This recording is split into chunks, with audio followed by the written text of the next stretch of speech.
Army chief general Syed Asim Munir ने करार दिया है कि आलमी अमन को उभरते हुए खतरात और चैलेंजेस का सामना है। अमन की कोशिशों के बावजूद कश्मीरियों और फलस्तीनियों की हालत ज़ार सामने है।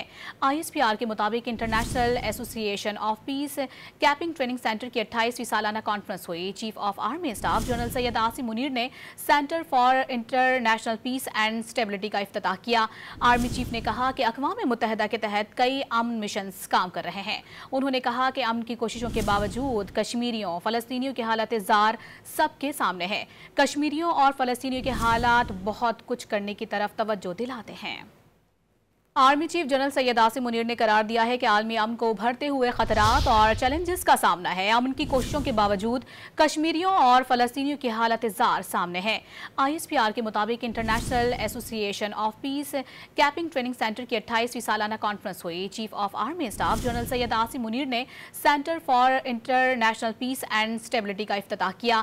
आर्मी चीफ ने कहा कि अक़वाम मुत्तहिदा के तहत कई अमन मिशंस काम कर रहे हैं। उन्होंने कहा कि अमन की कोशिशों के बावजूद कश्मीरियों फलस्तीनियों की हालत ज़ार सबके सामने है।